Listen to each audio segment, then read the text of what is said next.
Pemirsa, Kepala Dinas Kebudayaan Kota Denpasar, I Gusti Ngurah Bagus Mataram, resmi membuka Pesta Siaga Kuartir Cabang Denpasar tahun 2020 di lapangan Puputan Badung Denpasar. Kegiatan tersebut diharapkan menciptakan generasi muda yang berkarakter dan berkompeten, sehingga mampu bersaing di tingkat internasional.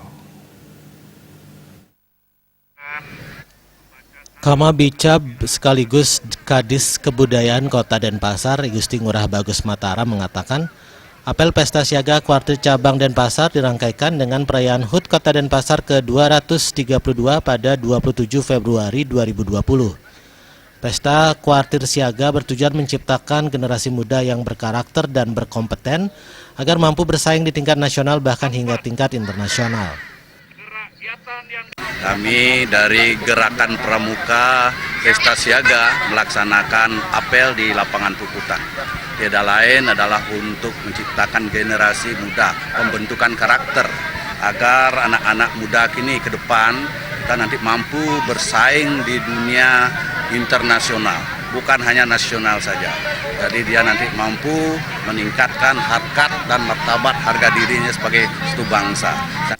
Ketua Gerakan Pramuka Kuartir Cabang Denpasar, I Gusti Lanang Jelantik mengatakan, Pesta Siaga diikuti 1.200 pramuka golongan siaga yang berasal dari 228 gugus depan yang berpangkalan di SD negeri dan SD swasta sekota Denpasar.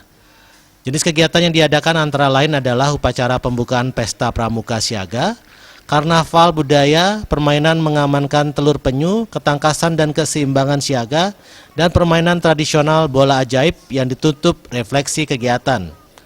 Kegiatan tersebut bertujuan untuk meningkatkan kemampuan spiritual, keterampilan, kecerdasan, dan ketabahan diri yang dilaksanakan melalui metode belajar interaktif dan progresif melalui permainan berbasiskan pada kearifan lokal dan budaya lokal. Tujuan khususnya adalah memiliki kaitan dengan peningkatan karakter peserta didik itu sendiri. Gerakan Pramuka memiliki komitmen untuk melakukan aktivitas yang dimulai dari tingkat siaga dengan metode permainan melalui pendekatan sistem Among. Sistem Among merupakan bagian dari sistem pengajaran Dewantoro. Sistem Among itu salah satu teori pendidikan dari Ki Hajar Dewantoro. Ing Arso Suntolodo, ing Madyo Maun Kuarso Tut Uri Handayani. Salah satu sasaran dari kegiatan ini adalah untuk pengembangan sikap mental, untuk pengembangan nilai, kemudian pengembangan kecerdasan intelektual, kemudian pengembangan keterampilan. Maka itu kegiatan kepanduan ini ya dilaksanakan dengan metode interaktif progresif.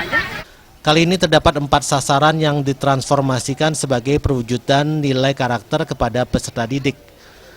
Pertama adalah karakter itu sendiri. Kedua adalah meningkatkan kecakapan.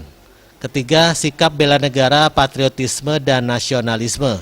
Dan keempat adalah kerelawanan, keikhlasan untuk berkorban, pengabdian dan pelayanan dalam upaya menjaga lingkungan sekitar. Artaya Bali.